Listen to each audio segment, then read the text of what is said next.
छोटे से शहर मिर्जापुर की पुरानी कोठियों और पतली गलियों के बीच बसा था एक पुराना डाकघर। वही डाकघर जहां आज भी कुछ बूढ़े लोग हर सोमवार और गुरुवार को चिट्ठियों का इंतजार करते थे। और उसी डाकघर में काम करता था 19 साल का शांत शर्मीला लड़का नील। नील का जीवन बड़ा ही सादा था। सुबह 6 बजे उठना, चाय बनाना, फिर डाकघर पहुंचकर चिट्ठियों को छांटना और साइकिल पर बैठकर पूरे शहर में चिट्ठियां बांटना।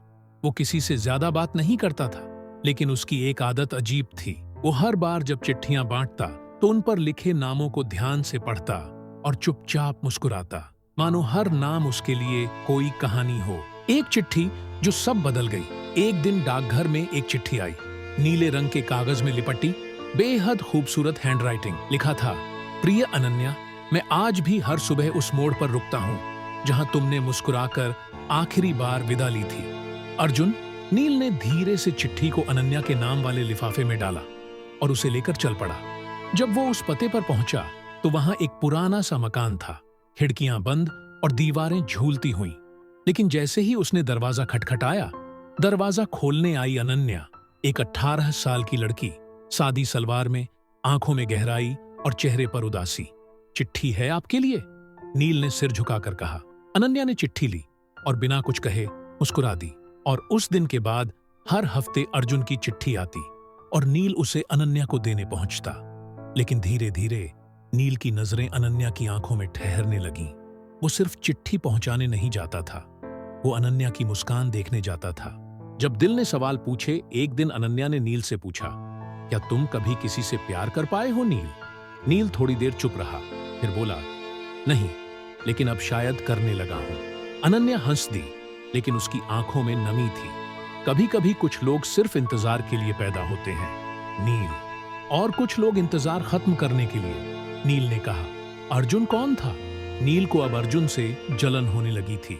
हर चिट्ठी में अर्जुन अनन्या से माफी मांगता, उसे फिर से जिंदगी में आने की गुहार करता, लेकिन वो कभी खुद नहीं आता।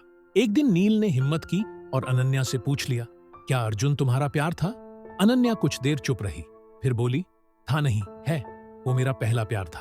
कॉलेज के दिनों में मिले थे, लेकिन कुछ वजहों से उसे शहर छोड़ना पड़ा। उसने वादा किया था वापस आएगा, पर वो कभी लौटा नहीं। बस उसकी चिट्ठियां आती रहीं। नील का दिल टूट गया।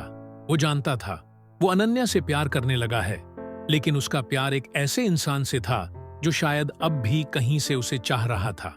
वो चिट्ठी जो नील ने पढ़ी, एक दिन जब नील डाकघर पहुंचा तो अर्जुन की एक और चिट्ठी आई, लेकिन इस बार वो चिट्ठी बाकी चिट्ठियों से अलग थी। उस पर लिखा था, मेरी आखिरी चिट्ठी। नील ने बहुत मना किया खुद को, लेकिन चिट्ठी खोली।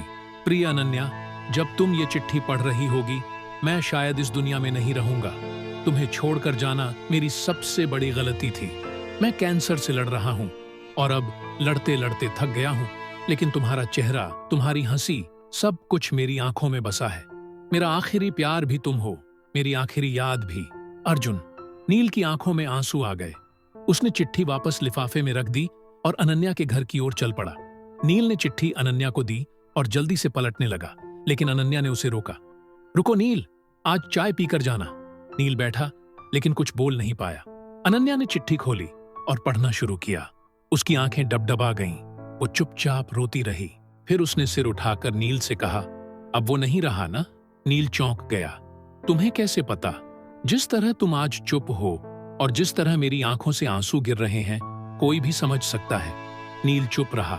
फिर अनन्या ने कहा, तुम्हें पता है नील, तुमने कभी चिट्ठी भेजी नहीं, लेकिन तुम्हारी आंखों ने मुझे बहुत कुछ लिखा है। क्या तुम मेरे साथ एक नई शुरुआत करना चाहोगे? नील हैरान था। तुम अर्जुन को भूल पाओगी? अनन्या ने कहा, नहीं, लेकिन शायद तुम्हारे साथ उसकी याद को मुस्कुराहट में बदल सकूं। नई सुबह। अब नील और अनन्या हर सुबह डाकघर में साथ बैठते। चिट्ठियां अब भी आती थीं, लेकिन अब नील उन्हें सिर्फ बांटता नहीं था, उनमें कहानियां ढूंढता था। कुछ महीनों बाद नील ने अनन्या को एक चिट्ठी दी, उसके हाथ से, नीले कागज पर। प्रिय अनन्या, मैं जानता हूं कि किसी की जगह कोई नहीं ले सकता, लेकिन मैं तुम्हारे साथ एक नई कहानी लिखना चाहता हूं। अगर मंजूर हो तो सिर्फ हाँ कहना। नील। अनन्या मुस्कुरा दी और धीरे से बोली, हाँ, कभी कभी जिंदगी हमें खोकर भी कुछ ऐसा दे जाती है जो अधूरेपन में भी पूरा लगता है। और शायद यही प्यार है।